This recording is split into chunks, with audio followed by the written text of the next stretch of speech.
दोस्तों नमस्कार, जय महाराष्ट्र। मैं ज़िया जाफ़री बात कर रहा हूँ आप लोगों से और मैं बताना चाहता हूँ कि मैं शिवसेना कट्टर समर्थक हूँ। आज से नहीं, मैं 2014 से मैं पूरे संपूर्ण शिवसेना को पूरे इंडिया के अंदर में सपोर्ट करता हूँ।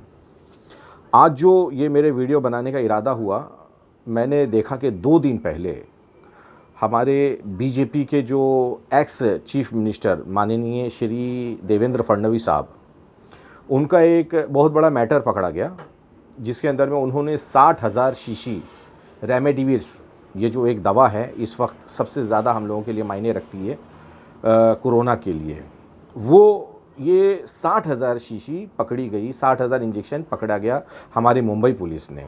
ठीक है, चलो उन्होंने गलत किया, मैं मानता हूँ, इस चीज़ से मैं इनकार नहीं करता हूँ।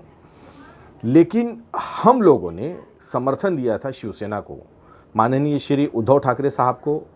मैं साहब के ख़िलाफ़ में नहीं हूँ, मैं रियली साहब के ख़िलाफ़ में नहीं हूँ, लेकिन जो इस वक्त हालात हमारे महाराष्ट्र की बनी हुई है, जिस तरीके से लोग मर रहे हैं, जिस तरीके से लोगों को दवाई नहीं मिल रही है, बेड नहीं मिल रहा है, और कोई मतलब समझ लीजिए जो एक बंदोबस्त होता है वो कोई चीज़ें बिल्कुल नहीं है हमारे मतलब महाराष्ट्र के अंदर में।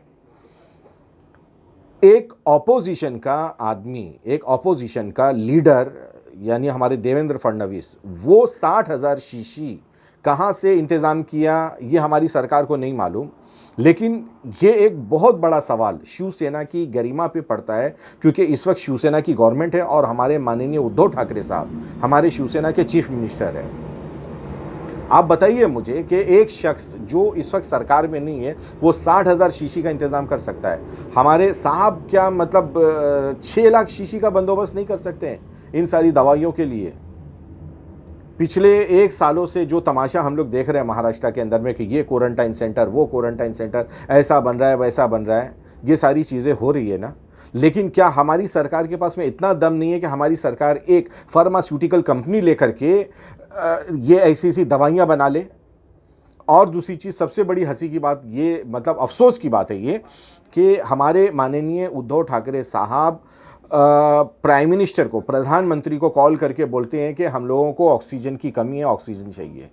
आप बताइए मुझे कि यही जगह अगर आप उनका देखिए, हमारे हॉनेबल केजरीवाल को, जो दिल्ली के चीफ मिनिस्टर है, जिस इंसान के पास में पावर नाम की चीज़ भी नहीं है, चीफ मिनिस्टर है वो, लेकिन ये हम लोग देखते हैं कि उनको कितनी परेशानियों का सामना करना पड़ता है।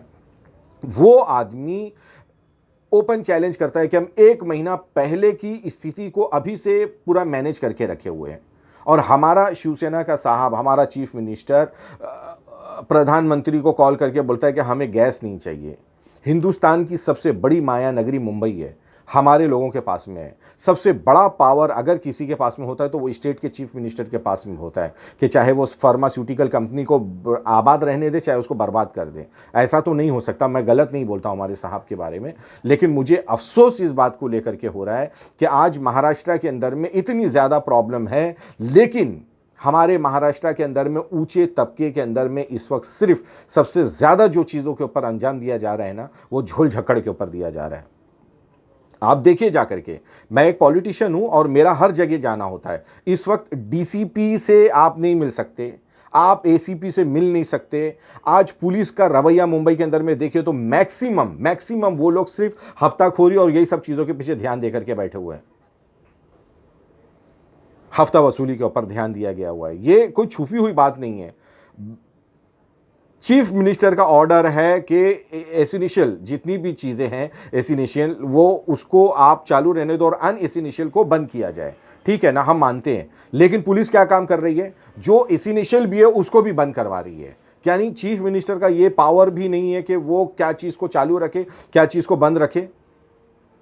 उसके अलावा मैं एक बात बताना चाहता हूं कि फार्मास्यूटिकल कंपनी तो ठीक है, जाने दीजिए। मैं आज बीएमसी में गया हुआ था, बीएमसी एल वार्ड में, समझिए आप, मैं एल वार्ड में गया और मैंने वहां पे देखा कि एक डॉक्टर बैठी हुई है जो वहां की सीनियर थी, और उनके साथ में स्टाफ लोग खाना खाने के लिए बैठे थे, कम से कम 4 लोग। उधर कोरोना नहीं है, हाँ, मैंने उनसे सवाल किया कि साहब आपकी तरफ से गरीब लोगों के लिए क्या है? तो बोले हाँ हमारे लोग की तरफ से है ना, हम लोगों ने वो मेडिकल बना के रखा। मैंने कहा कहाँ पे बनाया है आपने? तो बोलते वो जरीमरी के अंदर। मैंने उनसे बोला कि मैं जरीमरी का रहने वाला हूँ, वहाँ गरीब लोगों की बहुत बड़ी बस्ती है, वहाँ क्या किया आपने? बोले अरे नहीं वो है ना हॉस्पिटल बैल बाजार के अंदर में वो। अरे बाबा मैंने कहा वो तो एक परमानेंट हॉस्पिटल है, लेकिन आपकी तरफ से पर्सनली क्या हुआ? आप जा करके देखिए बीएमसी के अंदर में, कोई भी महकमे के अंदर में, कोई भी आप जो डिपार्टमेंट उसमें जा करके देखिए, उसके अंदर में कोई जाने के लिए नहीं देगा। ये खाली ढोल बजाते हैं कि बोले हम इतना काम कर रहे हैं, हम इतना परेशान हैं, हम इतना टेंशन के अंदर में हैं।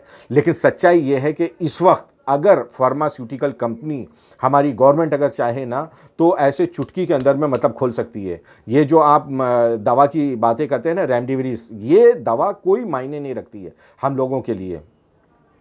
और आप बताइए मुझे कि इतना बड़ा बाबा हॉस्पिटल या मुंबई शहर के अंदर में हमारे कितने बीएमसी हॉस्पिटल हैं? आज की तारीख के अंदर में क्या ट्रीटमेंट होता? पूरे बीएमसी हॉस्पिटल के अंदर में 15 से 20 खाली टेबल, ये क्या नाम, अपना बेड लगा करके लोग बैठे हुए हैं।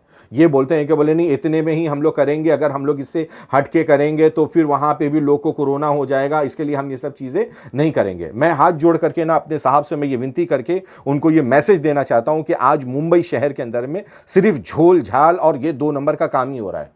हॉस्पिटल के नाम पे जितने भी मतलब आप देखें ना, ये सिर्फ एक क्या बोलते हैं उनको जो वो एक कॉन्ट्रैक्ट लिया गया हुआ है कि नहीं जो भी करेंगे वो वही करेंगे, कोई दूसरा नहीं कर सकता है। वरना क्या एमबीबीएस डॉक्टर के ऊपर हमारे बीएमसी को या हमारे इंडिया को भरोसा नहीं है कि नहीं वो परमिशन कर देगा, नहीं ठीक है आप आपके एरिया के अंदर में आप अपना दवाखाना बना करके आप इनका ट्रीटमेंट करिए। लेकिन वो परमिशन बीएमसी नहीं देती है। क्यों नहीं देती है? क्योंकि उनका जो एक मतलब बोलते हैं ना मोनोपोली जो चल रहा है जिसके साथ में, वो उसी को ही सपोर्ट कर रहे हैं इन सारी चीज़ों के लिए। और ये सारी चीज़ों के जिम्मेदार अगर कोई है तो ये हमारे साहब ही है।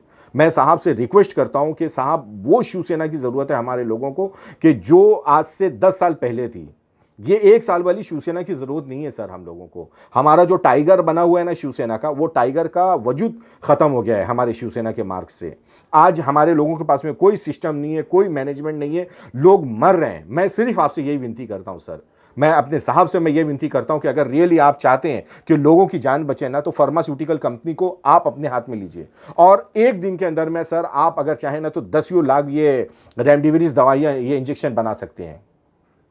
आप बीएमसी के चक्कर में मत रहिए। अगर बीएमसी के साथ में रहेंगे तो मैं हाथ जोड़ करके बोलता हूं कि सर ये एक बोलना नहीं चाहिए मुझे कि 2 कौड़ी के लोग हैं, इनके पास में कोई काम करने का मैनेजमेंट नहीं है, कोई सिस्टम नहीं है। ये अलावा पैसे के मतलब जो भी मतलब सिस्टम हो रहा है उसी चीज़ों के ऊपर, ये खाली बस झोल के ऊपर पूरा ध्यान दिया गया है।